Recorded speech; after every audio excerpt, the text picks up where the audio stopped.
नमस्कार दोस्तों, कैसे हैं आप लोग। 30 अप्रैल 2021 के daily the Hindu editorial discussion में आपका स्वागत है। वैसे तो कोरोना से भरा हुआ है, कुछ अलग चीज़ें भी हैं। पहला आर्टिकल जो हम लोग देखेंगे वो है to stop a third wave India has to mask up. वही पब्लिक हेल्थ मेजर्स के बारे में बातचीत करी गई है। ये बताया गया है कि आगे आने वाले समय में वैक्सीन्स तो उस लेवल पर अवेलेबल हो पाएंगी कि नहीं हो पाएंगी पता नहीं है, तो हमें masking up, physical distancing, social vaccination, इसके ऊपर ज़्यादा ध्यान देना होगा। और कुछ इंटरनेशनल एग्जाम्पल्स बताए गए हैं, जैसे कि फॉर एग्जांपल एक मुशफीक मुबारक ऑफ ईएल यूनिवर्सिटी ने एक टीम ऑफ रिसर्चर्स जिनको हेड कर रहे थे मुशफीक मुबारक, उन्होंने बांग्लादेश में एक स्टडी करवाई 600 विलेजेस में 3,50,000 एडल्ट के ऊपर। और उस स्टडी से क्या रिजल्ट्स निकल के आए उसके बारे में बताया गया है, और उनके बेसिस पे इंडिया में क्या क्या किया जा सकता है इसके बारे में बताया गया है। क्या एक थर्ड वेव आ सकती है कोरोना वायरस की, इसके बारे में बताया गया। तो इसके बाद अगला आर्टिकल में देखेंगे state repression that breaches public piece. मैं कहूँगा आज का सबसे यूनिक आर्टिकल ये है। रिसेंटली गवर्नमेंट ऑफ तेलंगाना ने एक नोटिफिकेशन इशू किया है, गवर्नमेंट ऑर्डर MS-73, जिसमें 16 ऑर्गेनाइजेशन को तेलंगाना पब्लिक सिक्योरिटी एक्ट के अंदर बैन किया गया है। अभी इनको क्यों बैन किया गया है, क्या ये बैनिंग के जो आप कह सकते हो पैरामीटर्स है जिस बेसिस पे बैन लगाया गया है, क्या वो पैरामीटर्स जस्टिफाइड है, और कोरोना के पैंडेमिक के समय पे ऑर्गेनाइजेशंस बैन करने के बजाय अगर सरकारें लोगों की मदद करने पे ध्यान दें तो क्या वो ज़्यादा अच्छा नहीं होगा। इन सब बातों पे इस आर्टिकल में डिस्कशन किया गया है, इसको देखेंगे। नेक्स्ट आर्टिकल जो मैं डिस्कस करूंगा वो है Biden is on course to fulfilling agenda despite opposition at home and challenges abroad. देखिए, जो बाइडेन साहब यूएस के राष्ट्रपति कुछ एजेंडा पे, कुछ पर्टिकुलर पॉइंट्स पे इलेक्शन जीत के आए हैं, और कहीं ना कहीं पर्टिकुलर पॉइंट्स पे टिके हुए हैं। कहीं ना कहीं जिस एजेंडा पे वो जीत के आए उस एजेंडा को इम्प्लीमेंट करने की कोशिश कर रहे हैं, और उनको चैलेंजेस मिल रहे हैं। उनको चैलेंजेस अमेरिका में डोमेस्टिकली भी मिल रहे हैं और इंटरनेशनली भी मिल रहे हैं, चाहे इकोनॉमी का फील्ड हो, चाहे इंटरनेशनल रिलेशंस का फील्ड हो, चाहे अमेरिका में वाइट और ब्लैक की लड़ाई हो। हर जगह पे कहीं ना कहीं जो बाइडेन को प्रॉब्लम आ रही, चाहे चाइना की हेगोमोनी को चैलेंज करना हो, तो उसके रिस्पेक्ट में बाइडेन साहब का क्या यहाँ पे एजेंडा है, इसके बारे में बात करेंगे। फिर यहाँ पे एक आर्टिकल है, ऐसे आर्टिकल्स हम पहले बहुत डिस्कस कर चुके हैं। वेस्ट बंगाल में जो last phase of assembly elections थे, 8वें फेज, वो भी फाइनली ख़त्म हो चुके हैं। अब आप कह सकते हो कि फाइनली ये जो टॉर्चुअस ही हो गया, चूँकि 8 सेशंस में वेस्ट बंगाल असेंबली के इलेक्शंस चले हैं, बहुत ज़्यादा ही लंबे हो गए, और कहीं ना कहीं रियल में सुपर स्प्रेडर बन के उठे हैं ये इलेक्शन। इनकी बड़ी बड़ी इलेक्शन रैलियाँ, उससे फैलने वाला कोरोना वायरस, उसके रिस्पेक्ट में भारतीय जनता पार्टी क्या रिस्पॉन्सिबिलिटी, बाकी पार्टी से क्या रिस्पॉन्सिबिलिटी है, और कैसे अपोजिशन पार्टीज ये इल्ज़ाम लगा रही हैं कि भाई ये जो इन्वेस्टिगेटिव एजेंसीज हैं वो कैश सीजर्स कर रही हैं इनके अगेंस्ट, इनके लीडर्स के अगेंस्ट केसेस चला रही, जबकि बीजेपी के लीडर्स के अगेंस्ट कुछ भी नहीं हो रहा है। तो इसके रिस्पेक्ट में आर्टिकल देखेंगे। इन 4 आर्टिकल्स के बाद एक आर्टिकल और मैं देखने वाला हूँ। इस पर्टिकुलर आर्टिकल को मैंने यहाँ पे स्किप किया है, वैक्सीन इक्विटी को लेकर पहले भी बहुत डिस्कशन किया है, आगे भी होगा। लास्ट आर्टिकल जो मैं बताऊँगा वो है जर्नलिस्ट का, आप कह सकते हो एक आंखों देखा ब्यौरा। मोस्ट प्रॉब्ली ये आर्टिकल एक जर्नलिस्ट ने लिखा है, हिमानी भंडारी। ऑब्वियस सी बात है, यहाँ पे ज़्यादातर आर्टिकल जो लिखते हैं वो जर्नलिस्ट लिख रहे हैं। अब ये बता रहे हैं कि जर्नलिस्ट ने अपनी आंखों से दिल्ली में क्या होते देखा क्रेमेटोरियम्स में, किस हद तक बुरे हालात है क्रेमेटोरियम्स के। इस आर्टिकल में देखिए दोस्तों, एग्जाम्स के पर्सपेक्टिव से कुछ भी नहीं, but as a human being हमें इस आर्टिकल को पढ़ना चाहिए। हमें देखना चाहिए कि इसमें क्या प्रॉब्लम्स बताई गई हैं। एक तरफ इतनी प्रॉब्लम्स हैं और दूसरी तरफ हमारी सरकार इलेक्शन करवा रही हैं, लोग मर रहे हैं और हम एक्सपोर्ट कर रहे हैं वैक्सीन्स को और ऑक्सीजन सिलेंडर्स को। तो इस आर्टिकल को मैं ज़रूर डिस्कस करूँगा आपके साथ, थोड़ा सही लगा इसलिए मैं डिस्कस करूँगा। तो 5 आर्टिकल्स आज के डेट में हम लोग डिस्कस करने वाले हैं। आगे बढ़ने से पहले वीडियो पे लाइक का बटन, अगर अब तक आपने इस वीडियो को शेयर नहीं किया, इस चैनल को शेयर और सब्सक्राइब नहीं किया, कर दीजिए। ज्वाइन बटन दबा के आप चैनल के मेंबर बन सकते हैं। मेरे चैनल हर्षित द्विवेदी एजुकेशन की प्लेलिस्ट सेक्शन में जाइए, अलग अलग टॉपिक जिसके ऊपर मैंने प्लेलिस्ट बना रखी है, आपको उनके लिंक्स मिल जाएंगे। इंस्टाग्राम पर फॉलो कर लीजिए, टेलीग्राम ग्रुप ज्वाइन कर लीजिए इस पर्टिकुलर लेक्चर की पीडीएफ के लिए, लेक्चर्स की नोटिफिकेशन के लिए, बाकी जो वीडियोस बनाता हूँ उनकी पीडीएफ के लिए। एक और बात, मैंने बताया था कि कल के एडिटोरियल में कुछ आर्टिकल्स छूट गए हैं, मुझे याद है कि वो छूटे हैं, ठीक है ना। मोस्ट प्रोबेबली कोशिश करूंगा, अगर मुझे समय मिला तो संडे को बना दूंगा, ठीक है। जितना समय मिलता है, जैसे मिलता है, मैं वीडियोस आपके लिए लेके आता रहता हूँ। निश्चित रहिए, अगर आपका कोई एडिटोरियल डिस्कशन छूटता भी है तो कैसे ना कैसे करके वो कंपनसेट होता ही है करंट अफेयर्स में। तो आपकी करंट अफेयर्स की तैयारी यहाँ पे होलिस्टिक है। अगर आप editorial discussion, individual current affairs की वीडियोस जो कि मैं रोज़ डालता हूँ, और टॉपिक वाइज वीडियो जो कि इश्यूज़ इन न्यूज़ वाली प्लेलिस्ट में आपको मिलती है, अगर आप ये सारे देखते रहते हो तो आपका जो करंट अफेयर्स है वो काफ़ी अप टू डेट रहेगा। बहुत सारी और भी प्लेलिस्ट बना रखी है मैंने, जैसे इंटरनेशनल रिलेशंस पे, सोशल इश्यूज़ पे, अगर आप इनको रेफर करते हो you will get requisite videos जो कि मैंने बना रखी हैं। चलिए बात करते हैं एक स्टोरी की तरह, सुनिए इसको। To stop a third wave India has to mask up. तो यहाँ पे बहुत होलिस्टिक बेसिस पे इस आर्टिकल में थॉमस अब्राहम साहब ने थर्ड वेव को रोकने के लिए पब्लिक हेल्थ मेजर्स की बात की। अगर आप बात करो, ये जो थॉमस अब्राहम है ये कौन है? ये एडजंक्ट एसोसिएट प्रोफेसर हैं यूनिवर्सिटी ऑफ हांगकांग में, ठीक है, और काफ़ी कुछ इन्होंने मेडिकल फील्ड में और भी कर रखा है, उसमें घुसने की ज़रूरत नहीं है। अभी के समय पे आप देखो बहुत सारे फ्यूनरल पायरेट्स कंडक्ट हो रहे हैं, बहुत सी स्मोक, लोग बीमार हैं, वार्ड्स हॉस्पिटल के भरे हुए हैं, ऑक्सीजन की कमी है, हॉस्पिटल बेड्स की कमी है, ज़्यादातर लोगों की जानें ये जो वायरस लंग्स को इन्फेक्ट कर रहा है उसकी वजह से जा रही हैं। आप कह सकते हो 18वीं 19वीं शताब्दी की सेंचुरीज में जो फेमिन आया था उसके बाद जो सबसे खतरनाक अगर अब तक कोई पैंडेमिक है तो वह भी है। तो इसमें भी इस पैंडेमिक को रोकने के लिए जो वैक्सीनेशन का पेस है सरकार का वो बहुत स्लो है, और जिस हिसाब से वैक्सीनेशन का पेस है सरकार का उससे सेकेंड वेव ऑफ पेंडेमिक थम जाएगी, इस बात के चांसेस बहुत कम है। ऐसा बोला गया है एपिडेमोलॉजिकल प्रिडिक्टर्स और मॉडलर्स के द्वारा, मतलब जो एपिडेमिक्स के रिस्पेक्ट में आगे फ्यूचर प्रोजेक्शंस करते हैं स्टैटिस्टिक्स को देखते हुए, इनका ये बोलना है कि मई के आधे तक इन्फेक्शंस पीक कर जाएंगे।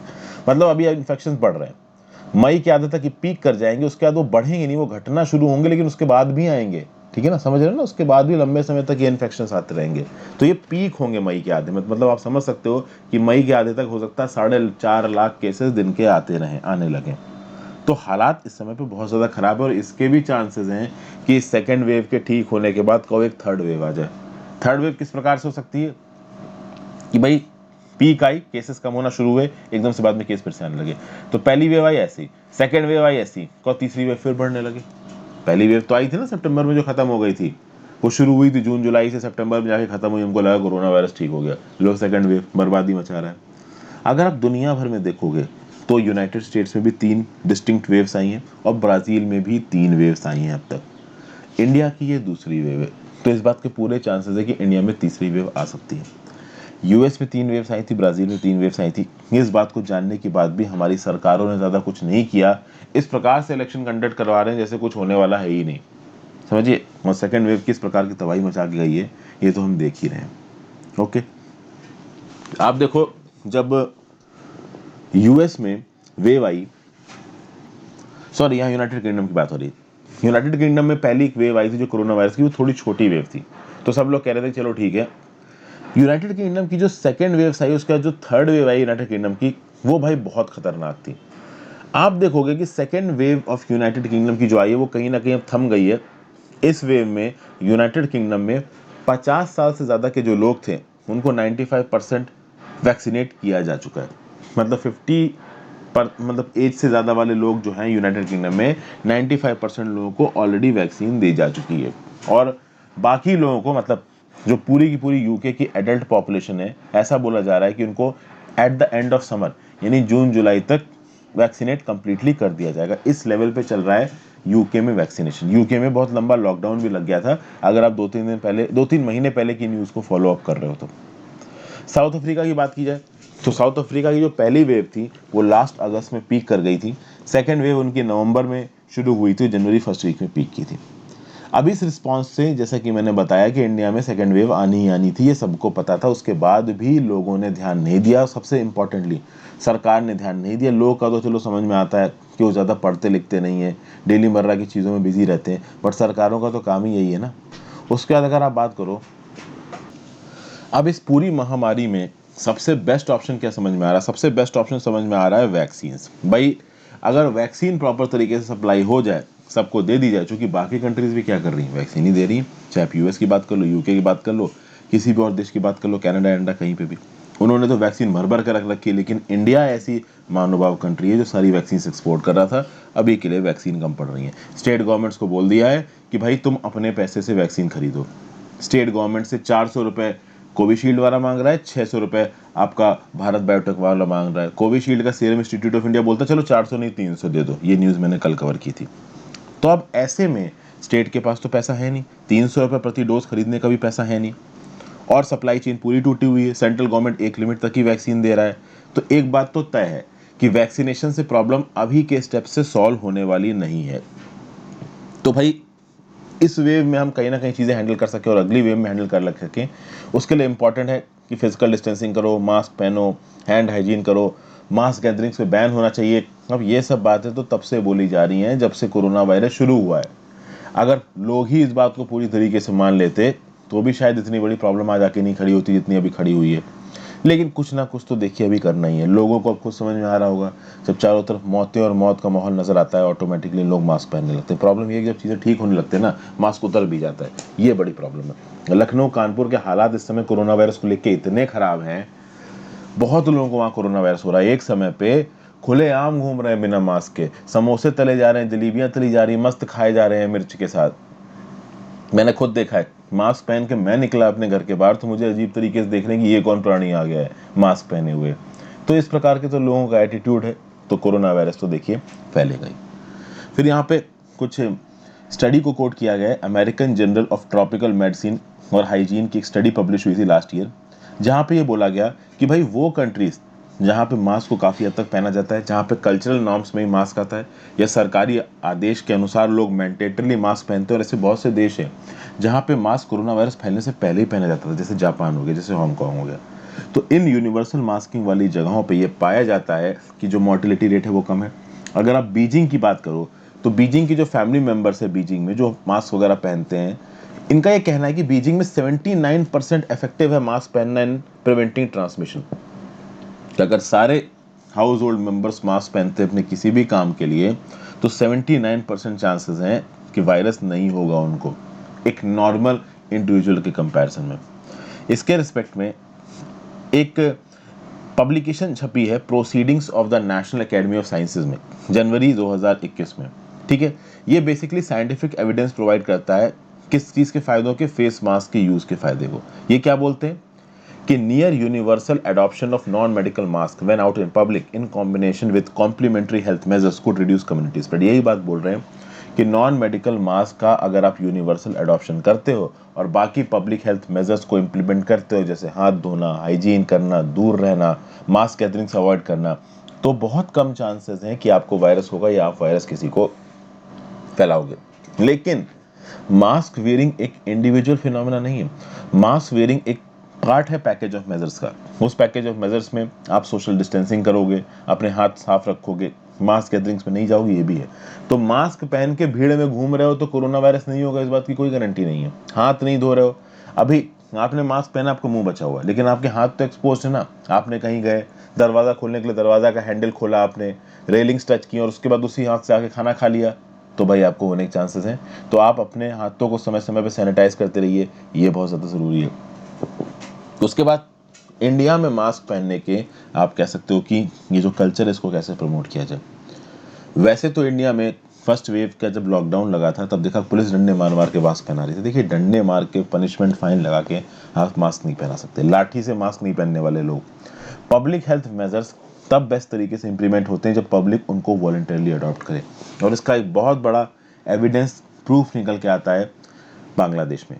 बांग्लादेश में जब लोगों को mask free of cost provide किया गया और उसमें प्रॉपर इंस्ट्रक्शंस लिखे हुए थे कि इस मास्क को कैसे प्रयोग करना है, ऐसा पता चला कि लोगों ने खुशी से मास्क को पहनना शुरू किया।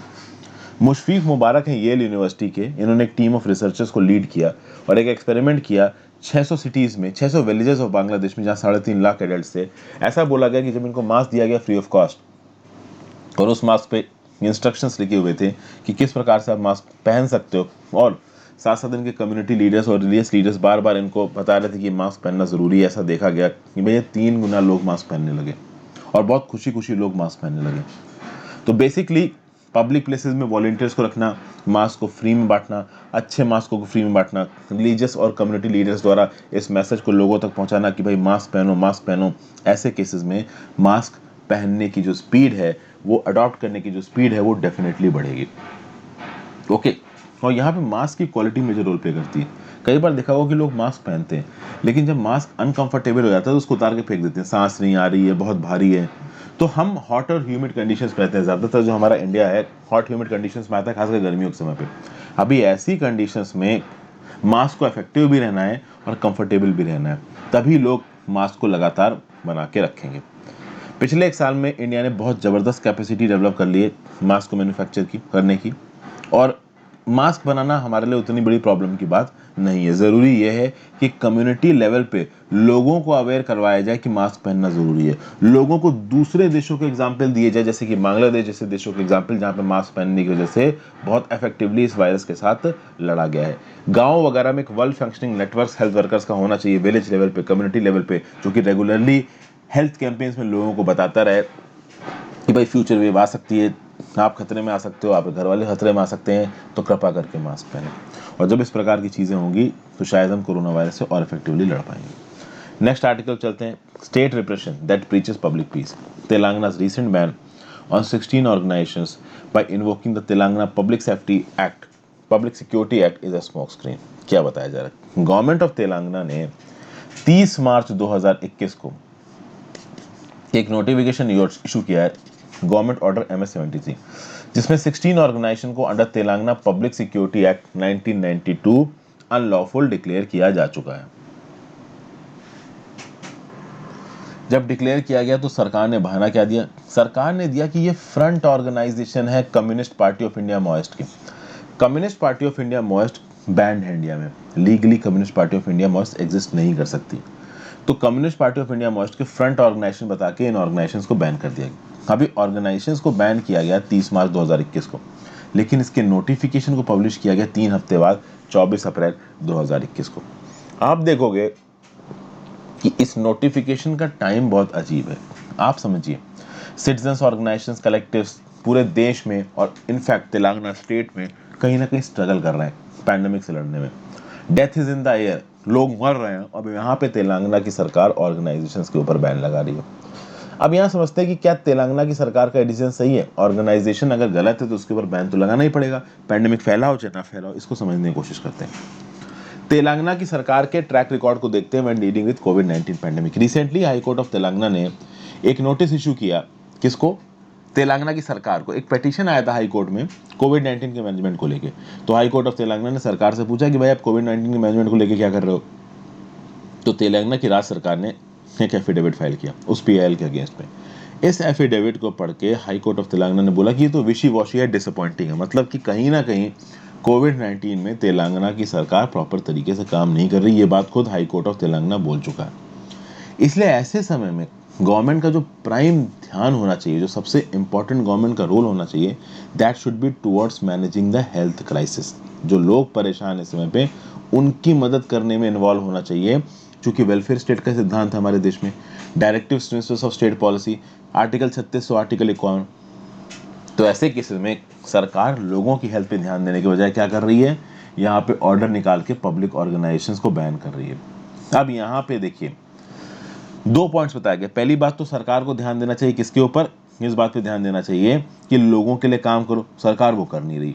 दूसरी बात यहाँ पे ये है कि अगर आप आर्टिकल 21 की बात करो तो हमारे देश में एक नॉर्म देखने को मिल रहा है, और यहाँ पे सीधे सीधे सेंटर की पार्टी को और खुद आपकी तेलंगाना की पार्टी को ब्लेम किया जा रहा है। सेंटर में भारतीय जनता पार्टी और तेलंगाना की राष्ट्र समिति, ये अनलॉफुल ऑर्गेनाइजेशंस को बैन कर रहे हैं। जो ऑर्गेनाइजेशंस बैन किए गए 16 उनके नाम दिए हुए हैं, मैं कुछ नाम पढ़ देता हूँ। जैसे कि TPF तेलंगाना प्रजा फ्रंट, फिर TVV तेलंगाना विद्यार्थी वेदिका, फिर DSU डेमोक्रेटिक स्टूडेंट्स ऑर्गेनाइजेशन, फिर ASU आदिवासी स्टूडेंट्स यूनियन, फिर PKM प्रजा काला मंडली, फिर CLC सिविल लिबर्टीज कमेटी। ऐसे बहुत से ऑर्गेनाइजेशंस को, 16 ऑर्गेनाइजेशंस को यहाँ पे तेलंगाना सरकार ने बैन कर दिया। किस बेसिस पे बैन किया? कि ये एंटी गवर्नमेंट रोल प्ले कर रहे हैं। अब समझिए बात को, ये जो ऑर्गेनाइजेशंस बैन किए गए, कोई वर्कर का कलेक्टिव है, कोई वुमेन्स ग्रुप है, कोई स्टूडेंट्स ग्रुप है, कोई आदिवासी का ग्रुप है, कोई सिविल लिबर्टीज ग्रुप है। अभी ये ऑर्गेनाइजेशन को आप कम्युनिस्ट पार्टी ऑफ इंडिया का फ्रंट बोल के आप बैन कर रहे हो, ये कहाँ तक सही है? इसको आप अर्बन गोरिल्लास बोल रहे हो। 7 साल पहले तेलंगाना की राष्ट्र समिति की सरकार इन्हीं ऑर्गेनाइजेशन द्वारा चलाए गए मूवमेंट के दम पे पावर में आई थी, और अब इन्हीं को बैन करने की बात कर रही है। सरकार ने इल्ज़ाम लगाया इन ऑर्गेनाइजेशन के ऊपर कि ये ऑर्गेनाइजेशंस गोरिल्ला टैक्टिक्स को अपना रहे स्टेट के खिलाफ जंग छोड़ने के लिए। ये बात अब बहुत बड़ा इल्ज़ाम है, आप यहाँ पे कह सकते हो।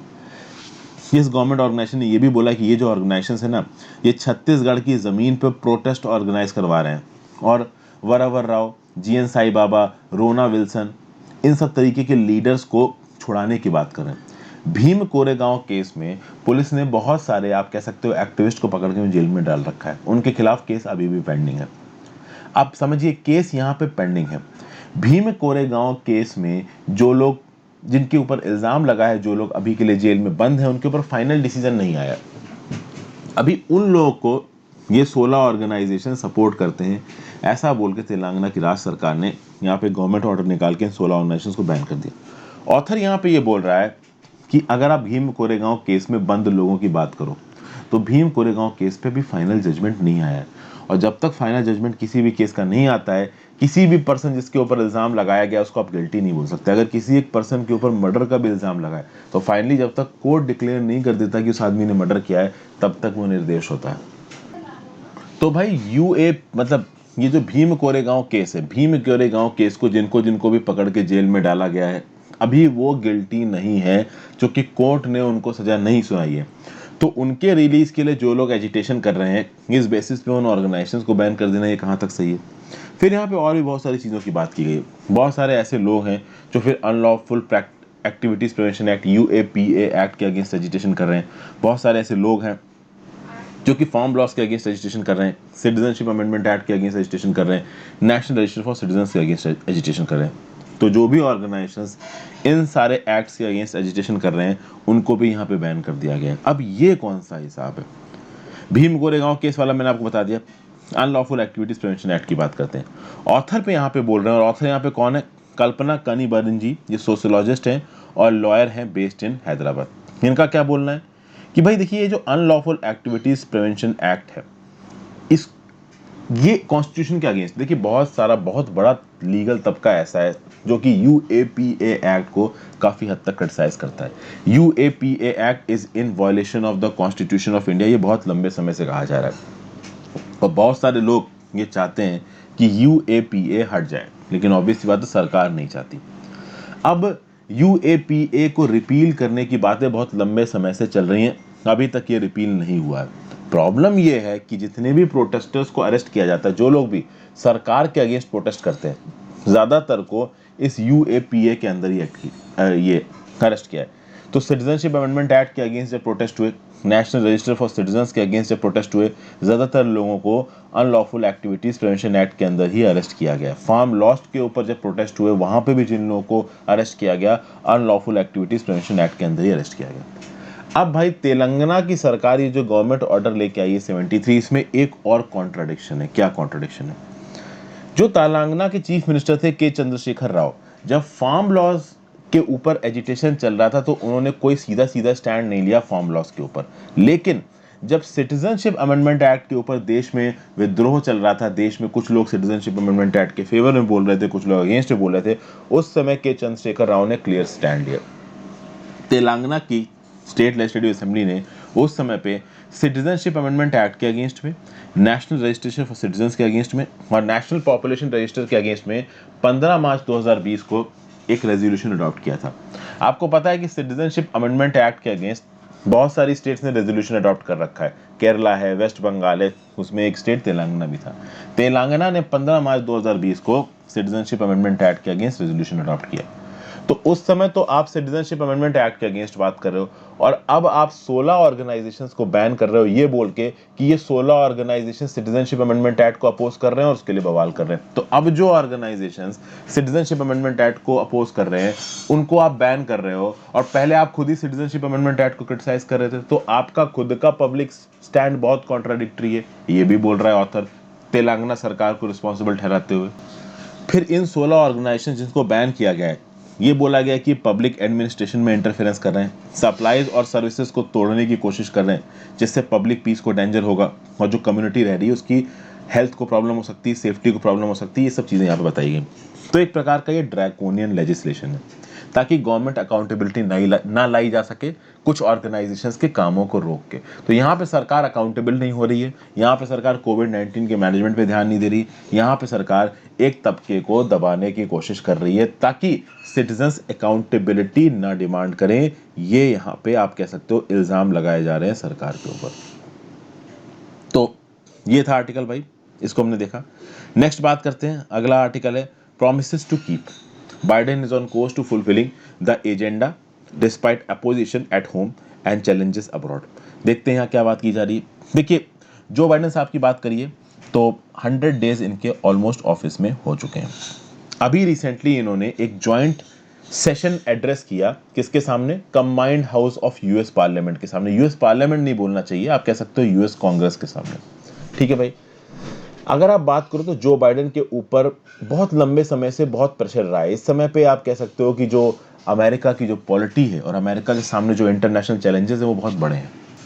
चैलेंजेस क्या क्या है? तो भाई कोविड-19 का पैंडेमिक, यूएस इकोनॉमी जो नीचे जा रहा है उसको ऊपर उठाना, सस्टेनेबल जॉब अपॉर्चुनिटीज को पैदा करना, जो कि 8.5 मिलियन 85 लाख इनफैक्ट करोड़ों में वहां पे नौकरियां गई हैं डायरेक्टली और इनडायरेक्टली।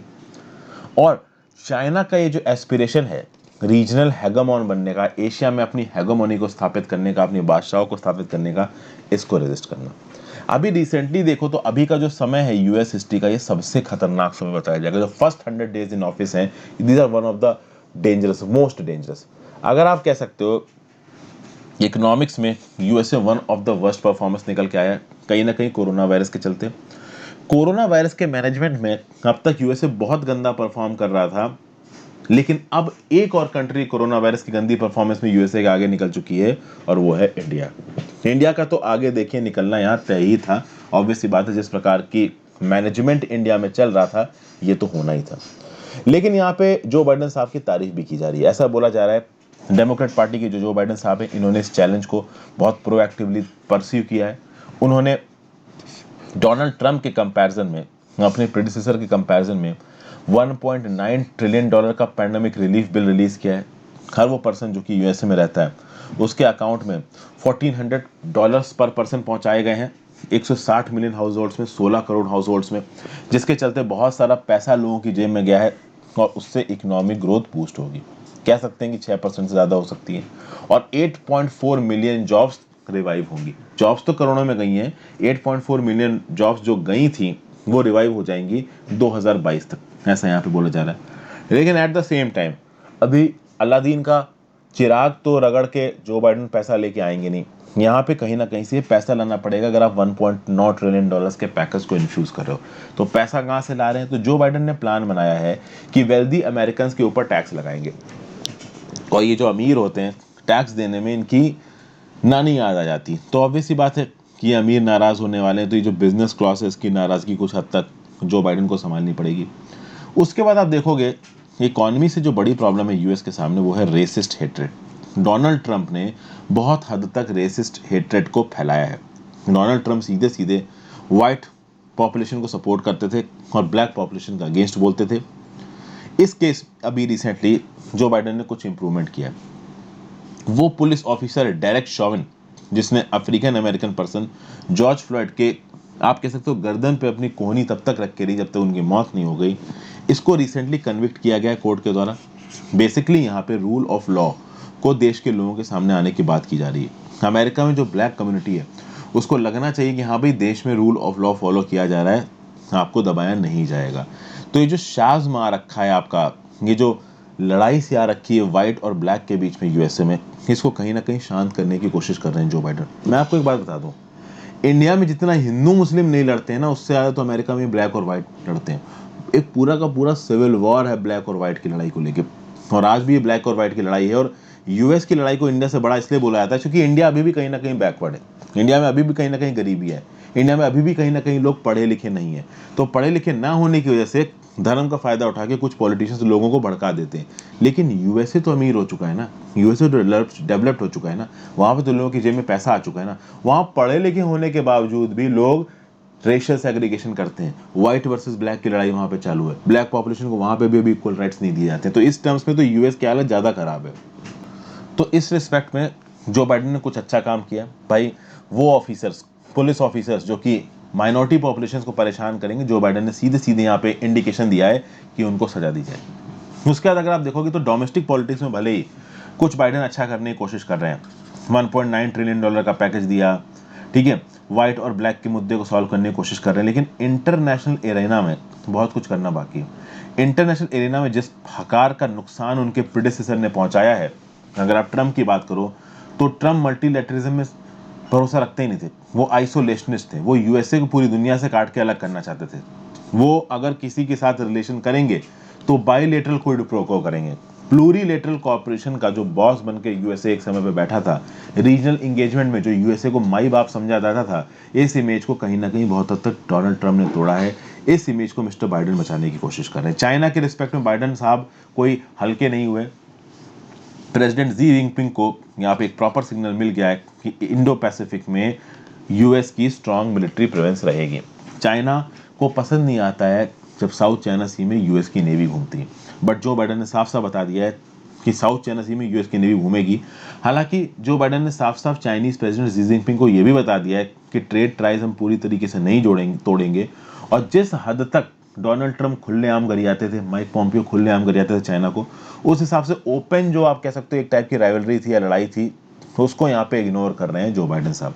लेकिन जो बाइडेन साहब ने ये एक चीज जरूर बोल दी है कि रूल्स बेस्ड इंटरनेशनल ऑर्डर चलेगा और कोई एक हेगमन राज नहीं कर पाएगा। अभी ऐसे केसेस में चाइना को तो देखिए प्रॉब्लम होगी होगी, क्योंकि China no doubt South China Sea में अपनी बादशाहत स्थापित करना चाहता है, बेल्ट एंड रोड इनिशिएटिव के थ्रू पूरी दुनिया में अपनी धाक और अकड़ जमाना चाहता है, और कहीं ना कहीं अमेरिका उसको रेजिस्ट कर रहा है। फिर मिस्टर बाइडेन ने यह भी बोला है कि ये जो अनफेयर ट्रेड प्रैक्टिसेस अपनाती हैं ये चाइनीज की स्टेट ओन्ड एंटरप्राइजेस, गलत प्रकार की सब्सिडीज का इस्तेमाल करके, इंडस्ट्रियल एस्पिनोज को डिप्लॉय करके, इससे दुनिया भर के लोगों के फंडामेंटल फ्रीडम्स और राइट्स वॉलेट होते हैं, खासकर यूएस के सिटीजन्स के फंडामेंटल फ्रीडम्स और राइट वॉलेट होते हैं। फिर फंडामेंटल फ्रीडम और राइट्स की बात की जाए तो उइघुर जिनजियांग प्रोविंस में जो उइघुर मुस्लिम्स का के ऊपर अत्याचार हो रहा है उसको लेके भी बाइडेन बोल रहे हैं।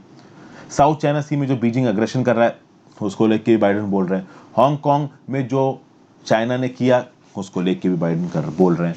देखिए बोल ही रहे हैं, समझिए चाइना जो कुछ भी कर रहा है वो कर चुका है, उसको रोका कहीं से भी नहीं गया है, बट हाँ अपोज जरूर किया जा रहा है। ओके, ये अलग बात है कि इंटरनेशनल एरेना में बाइडेन जो भी कर रहे हैं कहीं ना कहीं डोमेस्टिक पॉलिसीज में, डोमेस्टिक एरा में, मतलब उनके खुद के देश के अंदर उनकी इंटरनेशनल फॉरेन पॉलिसी को लेके कुछ लोग क्रिटिसाइज कर सकते हैं और उनकी डोमेस्टिक पॉलिसीज को क्रिटिसाइज कर सकते हैं। इमिग्रेशन के लॉज को फिर से जो बाइडेन आसान करने की कोशिश कर रहे हैं, फिर से H1B वीजा को शुरुआत करने की बात की जा रही है, लेकिन इसके रिस्पेक्ट में जो व्हाइट नेटिव पॉपुलेशन है यूएसए की वो खुश नहीं होगी, क्योंकि डोनाल्ड ट्रंप ऐसे ही 74 मिलियन वोट नहीं जीते थे। डोनाल्ड ट्रंप ने बोला था कि अमेरिका में जो भी नौकरी है वो अमेरिकन के लिए। जो बाइडेन मल्टीलेटरिज्म की बात करें, जो बाइडेन कह रहे हैं कि भाई बाहर से लोग आते हैं वो अमेरिका की इकोनॉमी को आगे बढ़ाने में काम करते हैं, तो इस रिस्पेक्ट में भी आप कह सकते हो कि जो बाइडेन को अपने देश में अपोजिशन देखने को मिल सकता है। देखिए पॉलिटिशियन की जॉब एक ऐसी जॉब होती है जब आप कुछ करते हो वो चीज़ कुछ लोगों के लिए अच्छी होती है, कुछ लोगों के लिए बुरी होती है, ठीक है। जो बाइडेन यहाँ कुछ भी करेंगे तो एक सेक्शन का उसको फायदा होगा, एक सेक्शन का नुकसान होगा, बट ओवरऑल हार्मोनी और पीस के रिस्पेक्ट की अगर बात की जाए तो जो बाइडेन का काम यहाँ पे थोड़ा अच्छा नजर आ रहा है, ठीक है। ये बातें यहाँ पे बताई गई। नेक्स्ट आर्टिकल में चलते हैं, लॉन्ग एंड टॉर्चुअस। यहाँ पे क्या बताया जा रहा है, देखिए 3 या 4 ही इंपॉर्टेंट पॉइंट मैं आपको यहाँ पे बताऊंगा। वेस्ट बंगाल की जो असेंबली इलेक्शंस हैं वो यहाँ पे ऑलरेडी कंक्लूड हो चुके हैं। 8 फेजेस में ये असेंबली इलेक्शंस चले थे। ओके, 8 जो फेज था इसका वो थर्सडे को यहाँ पे खत्म हो गया। एक लॉन्ग और टॉर्चुअस इलेक्शन प्रोसेस बोलोगे आप इसको। क्यों लॉन्ग और टॉर्चुअस बोलोगे? क्योंकि भाई आप देख सकते हो कि कोरोना का पेंडेमिक फैल रहा है, 4 स्टेट्स और 1 यूनियन टेरिटरी में जो इलेक्शंस खत्म हुए, 4 फेजेस में खत्म हुए हैं। तो जो वोट डालने वाले हैं और जिनको वोट मिल रहा है, कई सब ना आप शांत हुए, क्योंकि उनके ऊपर भी प्रेशर आ रहा है, सरकारों के ऊपर भी प्रेशर आ रहा है। इनफैक्ट बीजेपी सरकार के ऊपर भी प्रेशर आ रहा है, क्योंकि मद्रास हाईकोर्ट खुलेआम इलेक्शन कमीशन ऑफ इंडिया के ऊपर प्रेशर डाल रहा है, और election commission of India constitutional body अपने बोतर आई तो भाई किसी भी पॉलिटिकल पार्टी को प्रॉब्लम कर सकती है। अब बात यहाँ पे ये है कि जो करंट साइकिल ऑफ इलेक्शंस है ये काफ़ी कंट्रोवर्शियल है। इलेक्शन शुरू होने से पहले ही साइकिल कंट्रोवर्शियल हो गई थी इलेक्टोरल बॉन्ड्स के इशू को लेके। इलेक्टोरल बॉन्ड्स के ऊपर मैंने बहुत सी वीडियो बना रखी है। आप इलेक्टोरल बॉन्ड्स में नाम अर्षित द्विवेदी के साथ सर्च मारिए, आपको काफ़ी वीडियोस मिल जाएंगी। जो लोग मुझे ठीक ठाक समय से फॉलो कर रहे हैं 3-4 महीने से, उन्होंने मेरी इलेक्टोरल बॉन्ड्स वाली वीडियो देखी थी। इलेक्टोरल बॉन्ड एक ऐसा मैकेनिज्म है, एक प्रकार का ओपेक इंस्ट्रूमेंट, जिससे पता नहीं चल पा रहा है कि कौन सी पॉलिटिकल पार्टी के पास कहाँ से पैसा कैसे आ रहा है। अभी इलेक्शन कमीशन ऑफ इंडिया के सामने प्रॉपर ट्रांसपेरेंसी नहीं है। ओके, अगर आप बात करो तो इलेक्शन कमीशन ऑफ इंडिया की फेयरनेस और ऑटोनॉमी के ऊपर सवाल उठाए गए। इलेक्शन कमीशन ऑफ इंडिया के ऊपर नाना प्रकार के इल्जाम लगाए गए। क्या क्या इल्जाम लगाए गए? वेस्ट बंगाल इलेक्शंस में ऐसा बोला गया कि इलेक्शन कमीशन ऑफ इंडिया ने बहुत से कैश और अदर आइटम्स का सीजर किया, लेकिन जब ये सीजर किया गया ना, तब ऐसा लगा कि भाई, और बहुत सारी अपोजिशन की पॉलिटिकल पार्टीज ने इलेक्शन कमीशन ऑफ इंडिया के ऊपर इल्ज़ाम लगाया है कि ये जो कैश का सीजर कर रहे हैं ये केवल अपोजिशन पार्टी से कर रहे हैं। तो तृणमूल कांग्रेस लेफ्ट फ्रंट की पार्टीज के कैश सीजर ज़्यादा हो रहा है। प्लस इलेक्टोरल बॉन्ड्स का यहाँ पे प्रयोग बहुत गलत प्रकार से हुआ ऐसे बोला जा रहा है। इलेक्टोरल बॉन्ड्स में अपोजिशन पार्टी के पास कौन सा पैसा गया ये केंद्र सरकार को पता चल जाता है, क्योंकि एसबीआई केंद्र सरकार की है। वो इन्फॉर्मेशन निकाल के ऐसा करता है कि रेट पड़वाई जाती है अपोजिशन पार्टीज के पैसे के ऊपर। और बीजेपी जो पैसा घुमा रही है इलेक्शन मार्केट्स में उसके ऊपर कोई रेट नहीं पड़ रही इलेक्शन कमीशन ऑफ इंडिया की। तो इस प्रकार के इल्जाम भारतीय जनता पार्टी के ऊपर भी लगाए जा रहे हैं और इलेक्शन कमीशन ऑफ इंडिया के ऊपर भी लगाए जा रहे हैं। हालांकि election commission of India regularly बोल रही है कि ऐसा कुछ भी नहीं है, बट अपोजिशन पार्टीज इल्जाम लगा रही हैं।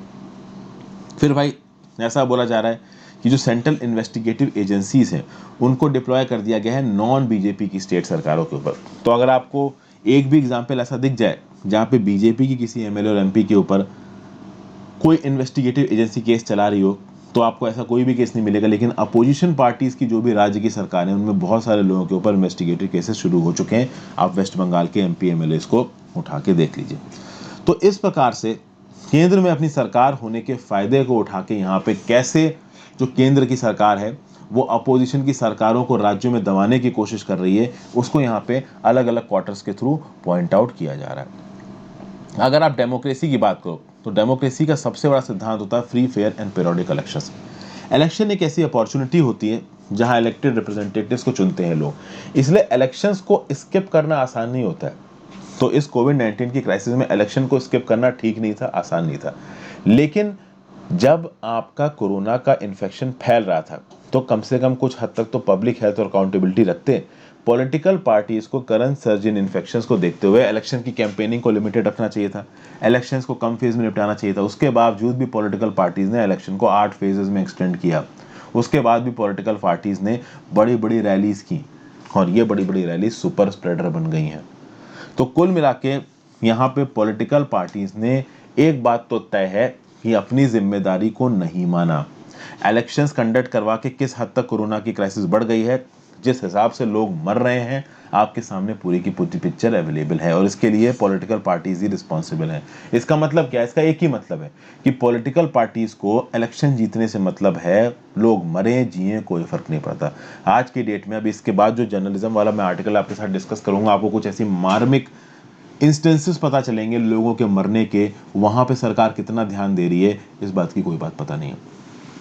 अब जब क्राइटेरिया इतना बड़ा, प्रॉब्लम्स इतनी बड़ी हो गई, तब हम लोग ऑक्सीजन सिलेंडर मंगवा रहे हैं, तब हम दुनिया भर में अपील जारी कर रहे हैं कि भाई हमको ऑक्सीजन सिलेंडर दो, हम मर गए।